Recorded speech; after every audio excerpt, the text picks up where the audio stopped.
Ethan was a quiet healer in the small town. He treated people with herbs from the mountains.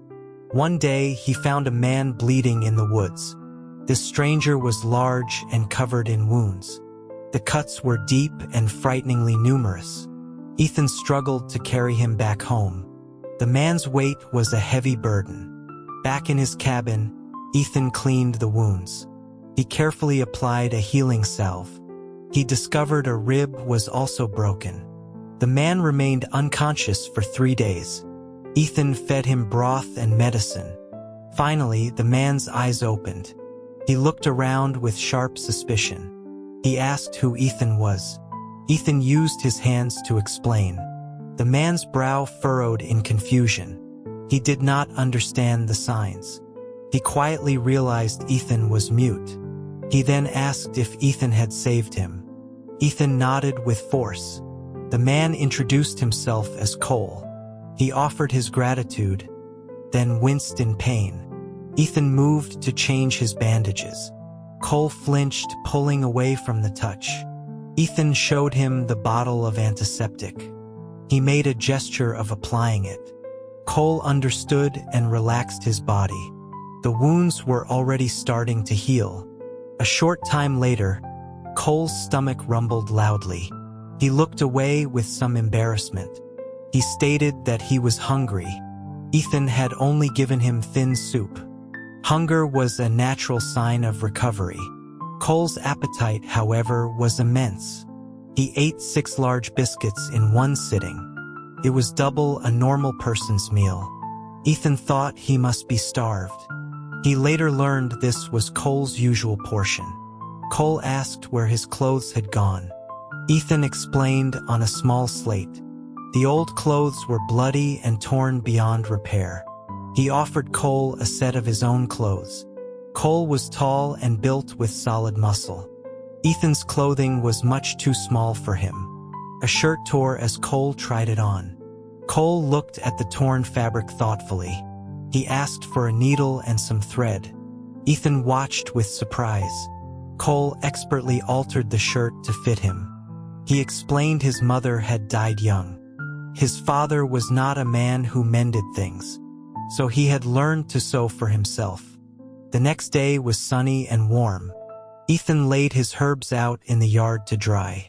Cole sat nearby, enjoying the warmth. He looked lazy and content in the sun.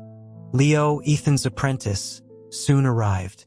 He helped Ethan organize the dispensary. Leo could understand Ethan's sign language. His own mother had also been mute. Leo saw Cole and asked who he was. Ethan explained he was a man he rescued. Leo studied Cole with open distrust. He told Ethan the man looked dangerous. Cole overheard and scoffed at the boy. He said Leo looked like a sneaky rat.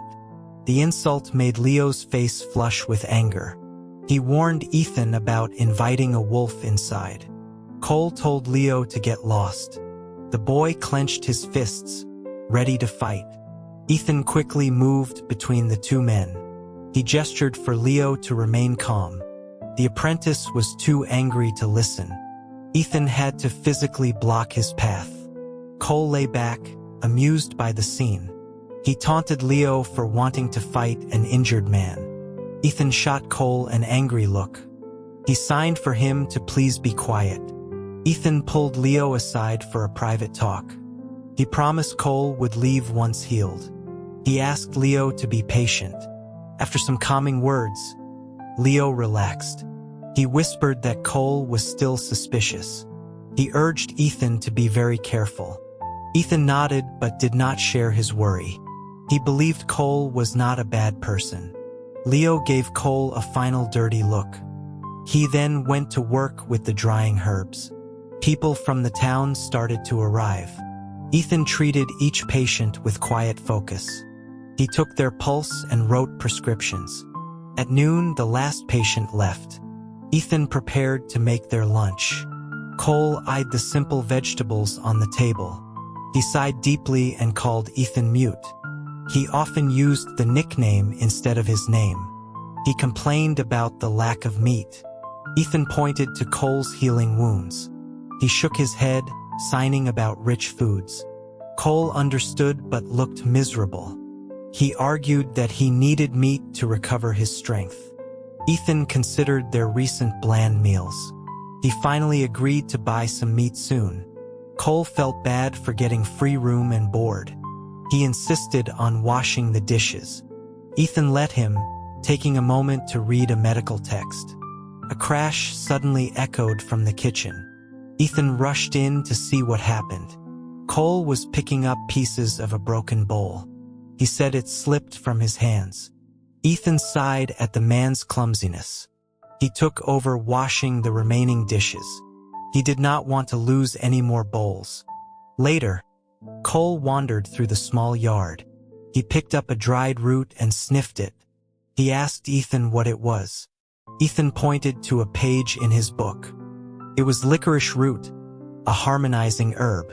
Cole seemed fascinated by its properties. He asked about every plant he saw. Ethan patiently showed him their uses. Cole then picked up a small black pellet.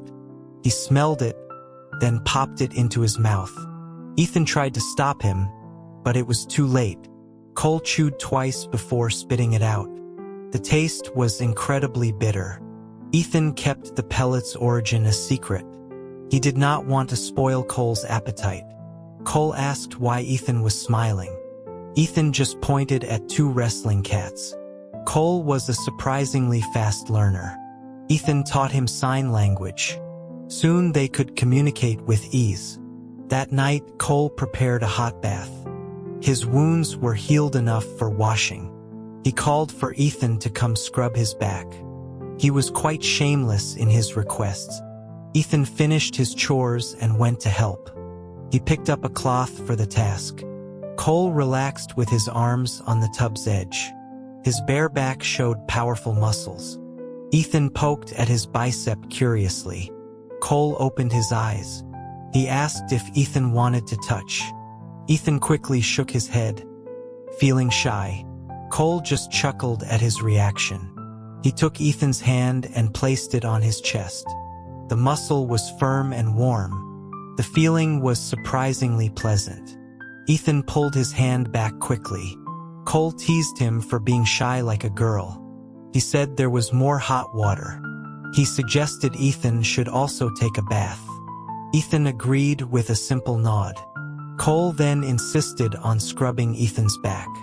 He said it was only fair, but his scrubbing was far too rough. Ethan's skin turned red and sore. Cole noticed and softened his touch. He remarked on how delicate Ethan's skin was. The small cabin only had one bedroom. The other room was full of herbs and supplies. When Cole was sick, he had the bed. Ethan slept on a pallet on the floor. Now Cole was well, but Ethan felt awkward asking him to move. Cole looked at Ethan on the floor. He told him to come sleep on the bed. He was not offering to switch places. He wanted Ethan to share the bed with him. The bed was narrow for two grown men. After the candle was out, Cole grew bold.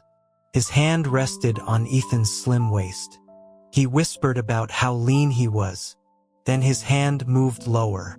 He gave Ethan's backside a firm squeeze. Ethan had enough of his games. He grabbed Cole's hand and bit down hard. It was not a truly painful bite.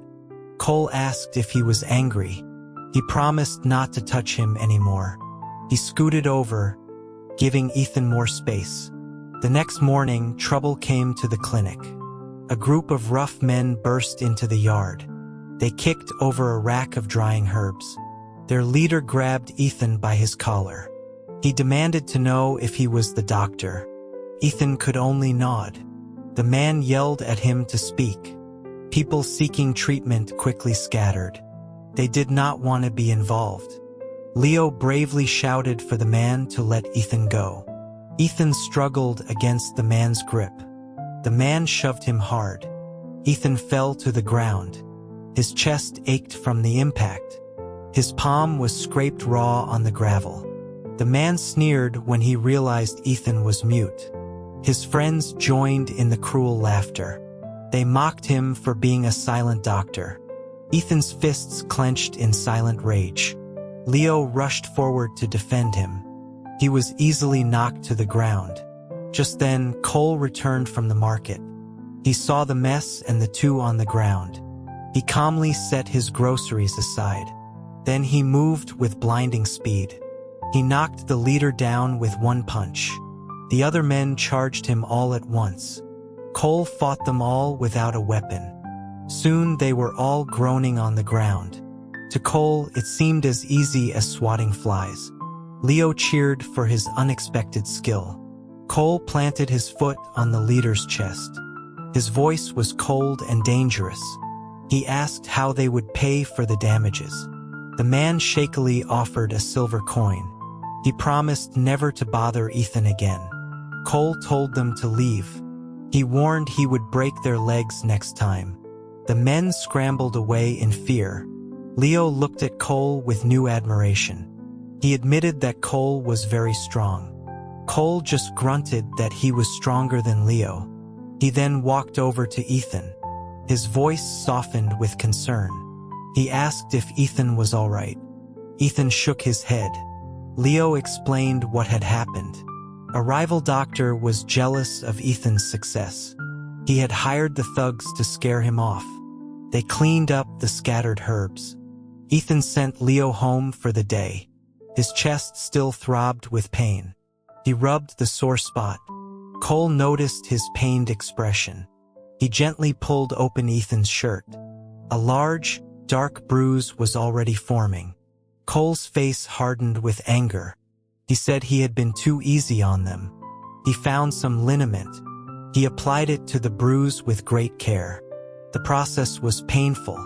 Ethan bit his lip to keep from making a sound. Cole told him not to hurt himself. He gently finished treating the injury. Cole then went to cook dinner. He claimed to be an excellent chef. Ethan was skeptical after the broken bowl incident. But the food Cole served looked and smelled delicious. Ethan took a bite of roasted meat. His eyes widened in surprise. It was the best meal he had eaten in years. After dinner, Ethan went to clean up. Cole noticed the cut on his palm. He insisted on cleaning and bandaging it.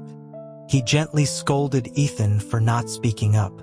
He stopped, realizing his words were thoughtless. He asked Ethan to at least show him when he was hurt. Ethan felt his eyes begin to sting. He was used to bearing his pain alone. No one ever noticed his silent struggles. Cole's concern was a new, warm feeling. Felt good to be cared for. On another bright day, Ethan went to the mountains. He needed to gather more herbs for his work. He filled his basket by afternoon.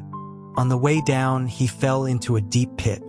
It was a trap set by a hunter. He twisted his ankle badly in the fall. The walls were too steep to climb. He had no choice but to wait for help. The sun set, and darkness filled the forest. No one came by the hidden trap. A sense of despair began to creep in. He wondered if Cole would notice he was gone. Would he even come looking for him? He was dozing off when he heard a voice. It was Cole shouting his name. Ethan felt a surge of hope. He lit his lighter, holding the small flame high. He hoped Cole would see the light. The shouting grew fainter. Ethan feared Cole had missed him. His shoulders slumped in defeat. Then Cole's face appeared at the edge of the pit. He looked down with relief in his eyes. He told Ethan to wait right there. He returned a moment later with a thick vine. He lowered it and pulled Ethan out. Ethan limped, his ankle throbbing with pain. Cole frowned when he saw the injury. He knelt down so Ethan could climb on his back. He carried him through the dark woods. He grumbled about Ethan's clumsiness. His words made Ethan feel even more miserable. He struggled, wanting to be put down. Cole told him to stop being so sensitive. He carried him the rest of the way in silence. Back at the cabin, his ankle was badly swollen. Cole gently rubbed it with liniment. He held Ethan's foot in his large hands. He remarked on how fine it was. The rough calluses on his palms tickled Ethan's skin. Cole then did something unexpected. He leaned down and kissed Ethan's ankle. A strange, warm feeling spread through Ethan. Cole seemed flustered by his own action. He quickly went to prepare hot water for a bath. For a long time, Cole showed no sign of leaving. Ethan finally asked him about his home. Cole's expression grew somber. He explained that his parents were dead. He had no family left. Ethan felt a pang of sympathy for him. He gently patted Cole's back in comfort. Cole then looked up with a sly grin. He asked if Ethan was curious about his past. He wondered why Ethan was not afraid of him. He revealed he was an outlaw. Ethan's expression did not change. Their time together had shown him Cole's true character. Cole tried to scare him. He asked if Ethan feared being robbed or killed. Ethan gestured around the simple cabin. There was nothing of value to steal. Cole laughed, admitting it was just a joke. He explained that his father was a gang leader. His mother had been a well-educated woman. She taught him to read and to be a good person. After she died, his father followed a few years later. Cole took over the gang. A rival wanted his power and tried to kill him. That was how Ethan had found him. Ethan took Cole's hand. He signed that from now on he was his family. This cabin would be his home. Cole was visibly moved. He pulled Ethan into a tight hug. Sometime later, Cole had to leave. He needed to settle his affairs. One day, Leo asked where he had gone. He was disappointed he had not learned to fight from Cole. Ethan stared at the empty doorway. He felt a sense of loss. A month later, Cole returned. He walked in while Ethan was eating lunch. He complained that Ethan hadn't saved him any food. Ethan simply got him a bowl. Cole explained his plans while he ate. A conflict was brewing in the north. The government was recruiting soldiers. He would use his skills to earn an honorable living. It was what his mother would have wanted. Ethan felt both happy and sad. He was proud of Cole's decision, but he would miss him terribly. A few days later, Cole packed his things to leave. Ethan slipped some money into his bag. Cole gave him a silver locket in return. He said it belonged to his mother. He told Ethan to keep it safe. He also made Ethan promise to wait for him. Ethan could only nod, a smile playing on his lips. He watched Cole walk away until he disappeared. He prayed for his safe return. Years passed like seasons. Cole did not come back. Ethan's life returned to its quiet rhythm. But now he felt a new kind of loneliness. An old woman in town tried to arrange a marriage for him. She said a nice girl was willing to marry him. Ethan politely declined on his slate. The woman became angry. She said he was lucky any girl would have him. Ethan did not care. He was waiting for one person to return. In a military camp far away, Cole lay on his cot. He thought constantly of the mute healer. He wondered if Ethan ever thought of him. One night he passed a tent. He heard strange sounds from inside. He peeked in and saw two male soldiers together. He had never seen such a thing. A fellow soldier explained it was common in the camp. Some men found comfort with each other. For Cole, it was a moment of sudden clarity. His feelings for Ethan were not just friendship. He wanted Ethan as his partner for life. A terrible fear gripped him. What if Ethan had already married someone else? After 3 years with no word, Ethan made a decision. He would go north to find Cole. He packed a bag and set off on his journey. The northern lands were chaotic and dangerous. Refugees fled south, their faces etched with hunger. Ethan gave his last piece of bread to a starving child. A desperate crowd then swarmed him, taking all his food. His money soon ran out. He survived by foraging for edible plants. He finally reached the city where the army was stationed. But then he realized Cole's locket was gone. He must have dropped it in the alley where he slept. He rushed back into the city to find it. Just as he found it, shouts echoed. Invaders were storming the city streets. People ran in every direction. Ethan was trapped in a dead-end alley. An enemy soldier cornered him, raising a sword. Suddenly, an arrow flew past his head. It struck the soldier, who fell to the ground. Ethan looked up. Cole was on a horse holding a bow. His soldiers quickly secured the area. Ethan's body went limp with relief. Cole dismounted and swept him into his arms. He carried him back to the military camp. Inside a tent, he held Ethan tightly. He confessed how desperately he had missed him. Ethan showed him the locket. Cole was angry that he had risked his life for it. He said Ethan's life was more important than any object. His voice trembled as he held him. Ethan's journey had been hard. He finally let his tears fall. Cole gently wiped them away. He gave Ethan a soft, careful kiss. Ethan stayed in the camp. His medical skills were needed for the wounded soldiers. He and Cole shared a tent at night. Cole asked Ethan to marry him when they returned home. He said silence meant yes. Ethan smiled and nodded his head. Gossip began to spread through the camp. Some soldiers made cruel jokes about them. Cole heard the rumors. He found the men and beat them brutally. He was officially punished for the fight. Later, while Ethan treated his wounds, Cole was unrepentant. He said no one was allowed to speak badly of Ethan. The army won a decisive victory. That night, the camp celebrated with a large bonfire. The soldiers Ethan had treated came to thank him. Their faces were full of gratitude. After many drinks, Ethan's face was flushed. Cole carried him back to their tent. That night, their love was passionate and fierce. The next morning, Ethan was sore. He turned his back to Cole, pretending to be upset. Cole apologized, promising to be gentler. He began to rub Ethan's aching back. He whispered that Ethan had enjoyed it too. Ethan hid his blushing face under the blankets. Cole held him close.